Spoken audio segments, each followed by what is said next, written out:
Victoria McDonald, you're our health and social care editor. Today we're going to talk about the NHS in crisis. What are you going to tell me? I'm going to tell you that this is an NHS not just in crisis, but in what one person described to me as a polycrisis across the whole system, from GPs to hospitals to mental health to social care. We are seeing staff shortages. We are seeing record numbers of patients, record numbers of elderly patients too. We've got the problems of COVID and flu combined with pneumonias that are just placing incredible pressure on an already stretched system. We've read all the papers and seen the headlines. We know that the NHS is, quote, in crisis. And there are a whole host of facts and figures about that. I mean, what figures at the moment in terms of that crisis really jump out at you? The NHS isn't just in a crisis, it's in a polycrisis. Mm-hmm. It's across trust hospitals, mental health, primary care, social care. Every part of the system is stretched to breaking point. The figures that stand out are the ambulance handover waiting times, the length of time that patients are having to wait in A&E, the number of patients who are having to wait on waiting lists for elective surgery. I mean, every bit of it, cancer treatments that are delayed, you name it. There's almost nothing that it doesn't have a long waiting time attached to it now. The Royal College of Emergency Medicine has claimed that the crisis is now so acute that it's caused hundreds of excess deaths every week. Well, that is their claim, and I've seen some very good statistical analysis of it to show that they are in the right ballpark. This was denied by NHS England, who said that it was much more complex than that, but subsequently the Royal College of Emergency Medicine and others have come back and said yes, because if you have to wait in an ambulance to be handed over into the emergency department and you've had a heart attack or a stroke, that is inevitably going to have consequences. Every hour of waiting time is going to cause further problems for those who are truly sick. And then we don't know really what happens once they're getting into hospital. There's all the issues with the low staffing numbers, particularly low numbers of nurses. So yes, probably in that ballpark. If that excess deaths was true, or it was somewhere near that, how much of an outlier really is that in terms of all the countless crises that you've seen in your reporting over the years? You know, there's always, winter's always a difficult time. How extreme is it? Well, it feels extreme. Mm-hmm. And it goes back to my first answer, which is it is a crisis across the whole health and care system. Data collection is so good these days that you can drill down into it. And of course, there have been other winters where there have been excess flu deaths, for instance. But this is the first winter where we've had flu and COVID, and we've been seeing other issues with things like Streptococcus A, although I'm not sure quite how much strain that's putting on the health service, as well as all the other things like shortage of staff. So it's that combination of things coming together that are likely to be causing these excess deaths. And is it too simplistic to say it starts way back at the beginning where, the waiting times for people to see their GP is so long that therefore means, they wait a month or more, which means that when they then get possibly referred to A&E, do you know what I mean? It goes along the system, and because you're not seeing that first point of contact early enough, it's letting all these other problems build up, and eventually people have to be treated in hospital, which is where, the most resources and the most expense for the NHS is. It's partly it is not being able to see the GP, but it's more complex than that. 25% of cancers are detected in the emergency department anyway. So people are quite slow at going to see GPs full stop about their problems. But yes, in some areas, not in all, in some areas, it's hard for people to get in to see their GPs. And then you get to the emergency department and you have to wait hour upon hour. The ambulance doesn't turn up to pick you up, for hours. All of those things brought together. You've been reporting, obviously, on the health system for a number of years. and you said that this winter it feels like it's a really difficult one. And you've been to, for example, recently Warwick Hospital's A&E. I mean, what did you see there in terms of how you saw, all those stats, all those stories actually in real life? Well, the interesting thing about Warwick Hospital was when we were filming there, it was on the ambulance strike day. Mhm. So typically it should have been a bit more quiet. It didn't feel quiet to me. Mm. Certainly they weren't getting the ambulance drop-offs, but the place was still full. There were lots of kids in the pediatric department. It was just busy, busy, busy. And you thought, well, if it hadn't been an ambulance strike day, I just don't know how much worse it could have looked. This is the room with the data, and it was only 8:30 in the morning and they were overstretched. We can see we've got 2 out of 3 resus cubicles, so we have a resus cubicle available should we need it. We've got nothing currently in minors. We've got 19 out of 20 majors cubicles, so we know that we're under pressure in majors already, which is where the ambulances tend to come. And we've got 8 in our majors waiting room and our corridor. I don't even know how you keep it flowing if it's like that. I feel exhausted for you. And it's 25 past 8 in the morning. There's often people who talk about it being a bureaucracy, but it is a very flexible system, isn't it, that can adapt and finds ways to deal with these numbers of people. Is that what you saw at Warwick? Well, Warwick, like many other hospitals, has an incredible number of things going on behind the scenes to try and alleviate those pressures. So, for instance, we saw a pilot project for teaching people to have intravenous antibiotics at home. So sometimes somebody might need to be on IV antibiotics for 6-8 weeks, sometimes even up to a year. And that, of course, can take up a hospital bed. So they had got these patients out and into their homes and taught them or their carers how to deal with this. So that was just one little way of trying to take some of the pressure off. The thing that always strikes me about the NHS is we talk about it being at breaking point. And yes, it doesn't ever break, but that's because of the goodwill of the staff mainly. Mm-hmm. It's because people will go over and above what they are expected to do. Often, I see lots of young doctors writing about how they're 3-4 hours over their shift and they're still there and they're still writing up notes or still seeing patients.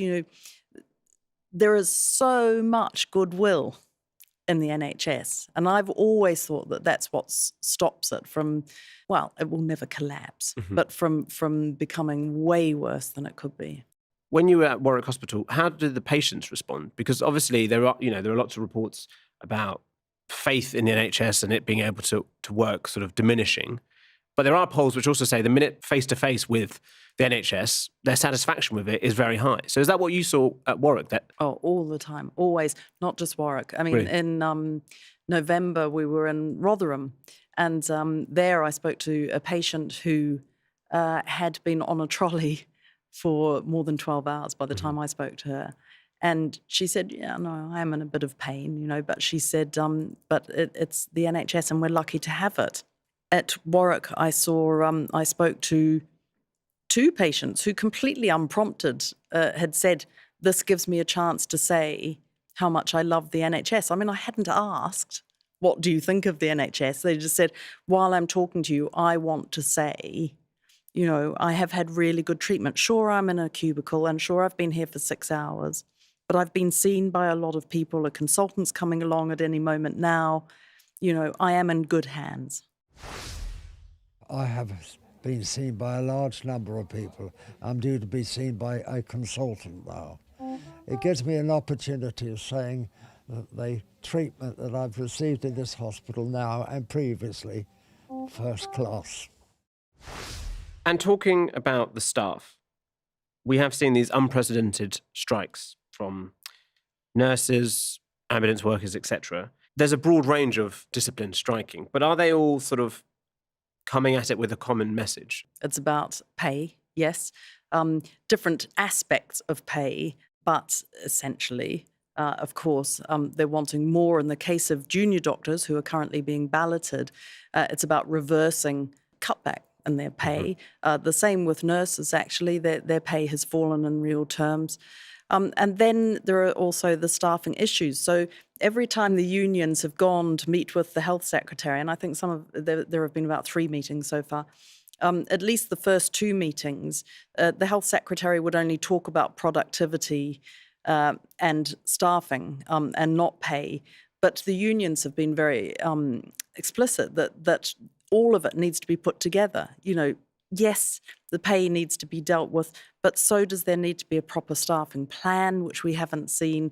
And, how are you going to deal with all of that put together and keep your staff, keep the staff wanting to stay in the NHS? Because at the moment, there are very, very big gaps. I guess some critics would say the concern is that when these strikes happen, that puts people's lives at risk. I mean, what's the response from those who strike? Well, some people, the government in particular, has claimed that lives have been put at risk. I can't answer that, but there isn't any evidence.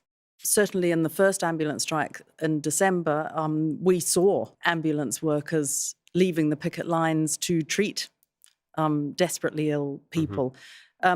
In Warwick, for instance, they were still answering Category 1 and Category 2 calls, so heart attack, stroke, life-threatening. They were being dealt with anyway. Some of the patient transport was still being provided for those who had emergency cancer treatments or needed dialysis. And remarkably, or maybe expectedly perhaps, calls from the public, the 999 calls from the public, went down by more than 20%. So the public themselves were being reasonably responsible about how they were making those emergency calls. Of course, what I don't know, although we will find out probably in about a week, is what the knock-on effect was for the next couple of days after the strikes. There's a potential for more strikes. Do you get a sense at all if there's an end in sight, whether the government's willing to move on this? There are lots of reports that Steve Barclay, the Health and Social Care Secretary, has moved somewhat towards the idea that there needs to be some sort of settlement. Now, what that settlement would be is not clear. There have been talks about a one-off payment or backdated payments, but has moved towards the idea that something needs to give, but is up against, apparently, the Treasury and Number 10. So he is reported to have said at last week's meeting with the health unions, you help me make the case to the Treasury that we should be paying this. I mean, if that's true, that's a very powerful lobby. But at the moment, we're not seeing any movement from the Treasury or Number 10 on this. So, Victoria, let's try and discuss about how we got here. I mean, in the short term, the government would put forward this idea that this is to do with the backlog in appointments, surgical procedures, treatment after the COVID lockdowns. We've seen significant pressure on the NHS, particularly over this period, through a combination of very high rates of flu, persistent and high levels of COVID, continuing concerns, particularly amongst many parents around strep A, and that has combined over that period with a time when primary care services and community services are also much more limited. So that surge in flu and COVID cases has put massive pressure in terms of the NHS services. Is that fair to say that this is wholly, perhaps, or is it just partly what happened because of the 3 lockdowns we went through? No, that's really not fair. This was happening well before COVID. The waiting lists were growing. COVID did not help by any stretch of the imagination, but this was happening, and it's to do with the way the NHS has been funded over the past decade or so, because funding has gone down, and the consequences of reduced funding are that you are going to get backlogs and you're going to get staffing issues. Now, the government has put in more money recently into the NHS, but it is not enough to cover what happened before, sort of towards the end of the Labour term and the beginnings of the Conservative government and what's happened subsequently. And I guess in some ways, that sort of amnesia some people have about COVID also means that we forget NHS staff a bit more pay to say thank you for what happened. Yeah, the clapping for carers has come up quite a lot on the picket lines. It's people saying, yeah, well, you did that then, and what are you doing now? You've certainly stopped clapping for us now. There's quite a lot of bitterness about that. I mean, there was a degree of unhappiness at the time about this clapping for carers, because they're like, you know, sure, you're going to stand on the steps of Downing Street and clap for us, but are you going to give us more money? Are you going to give us, at the time, PPE, all of those things? But right now, it's the irony is not lost on a lot of health workers. Is it simply to say that ever since in the last 12, 13 years with austerity, this has become about austerity and its impact on the NHS over time? Yes, a lot of people would argue that because, of course, everything that's happening or most things that are happening in the health service can be judged from the community that they've come from, in a way. You know, so if you've got cutbacks in public health, if you've got poor housing, if you've got problems in the education system, if you've got kids on free school meals, all of those things build into a pressure on the health service because you have sicker people. And a lot of people would argue that with austerity that there were many people who fell through the gap, and the consequences are ill health and disability. But what we haven't even talked about is social care.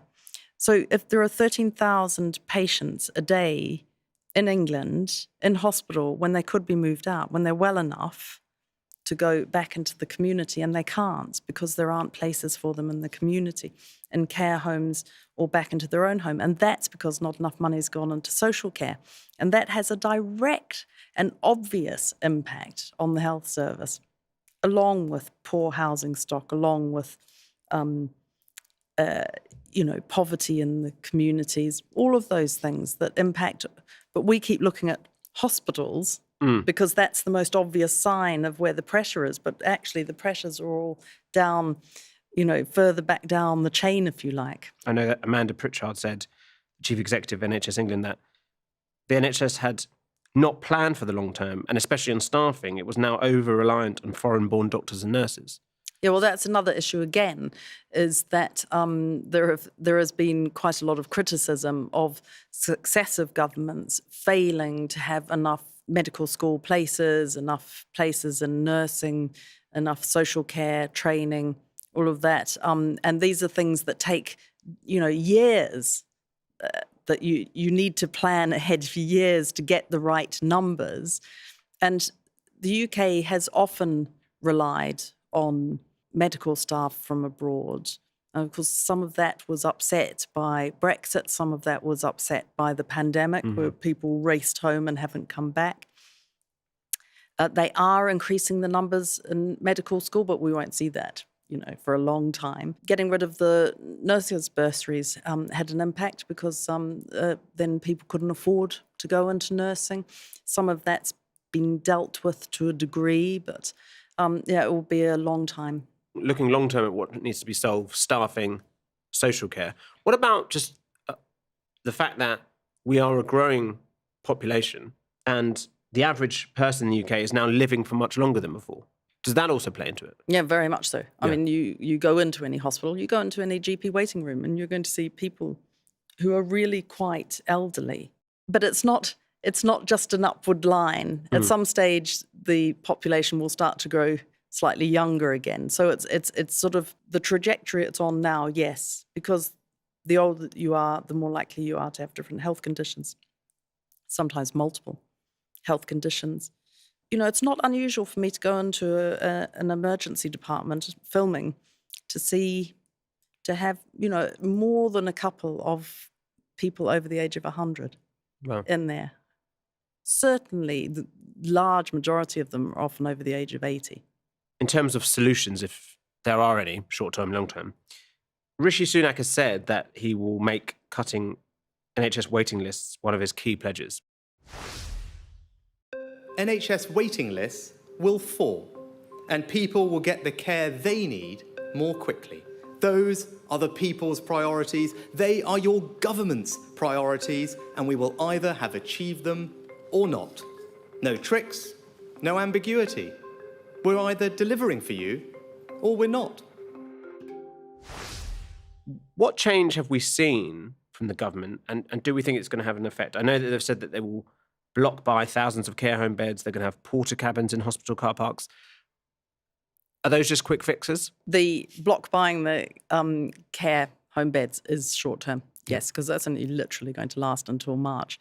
And it doesn't resolve the fundamental problem of how you get people out of hospital and back into the community. Porta cabins, yes, that is, again, a sort of winter fix.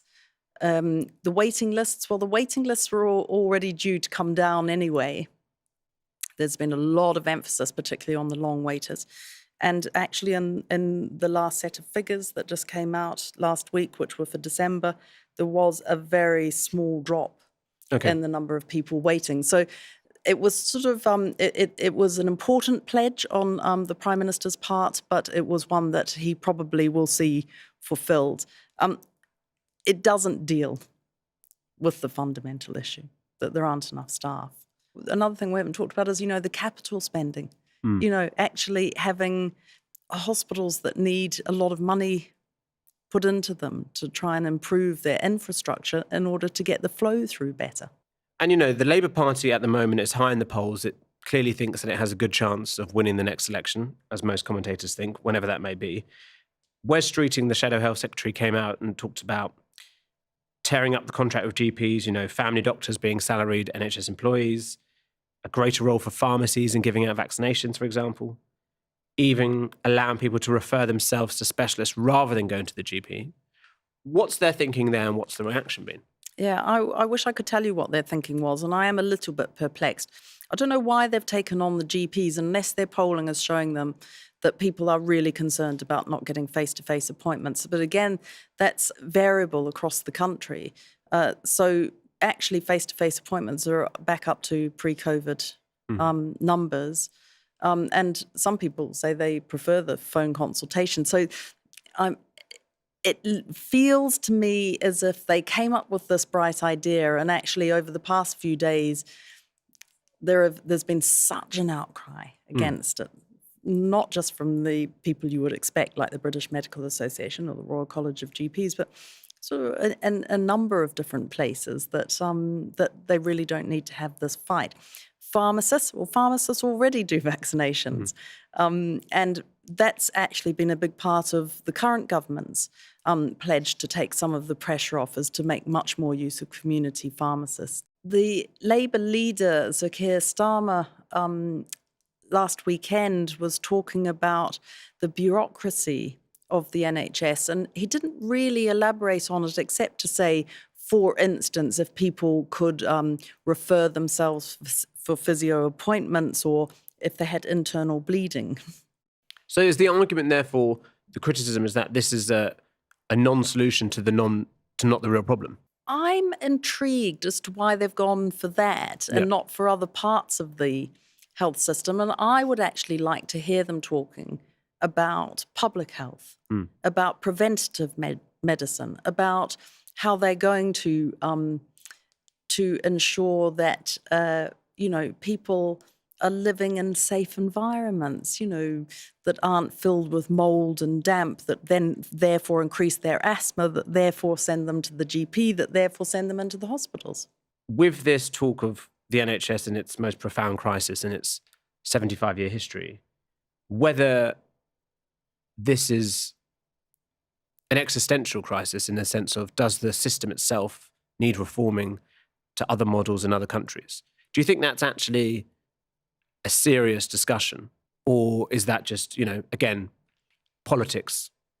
I would be very surprised if there are too many people who want to get rid of the NHS.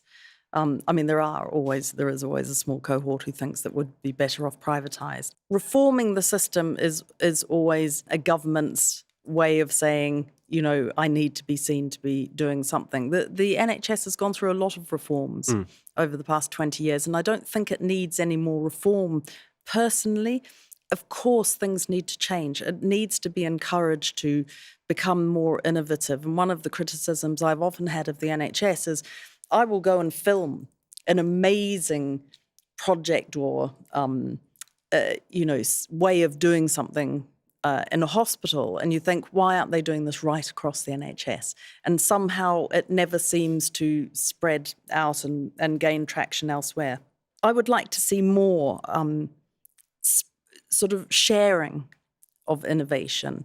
And I know there are a lot of people who are trying to make that happen. But if you don't have the staff, if you don't have happy and well staff, I mean, it's a moot point, isn't it? You could turn the system on its head, and it's still going to face the same problem. So I think any government really should be dealing with that first and foremost. In some ways, that's the essence of where we are. That idea of this overstretched staff have just gone through 2 years, if not more, of COVID, and now they're in this crisis. And that really is at the heart of this, is the staff just being pushed and pushed and pushed. I think so. 3 years of COVID. Yeah, I really think so. And there are a lot of vacancies, and there's a lot of trouble with retention. So you need to lure these people back in and make it a good place to work. Even small things like making it more childcare friendly, or making sure that people are being rewarded, and I don't just mean monetarily, but recognised for their hard work. Victoria McDonald, thank you for talking to me. Thank you.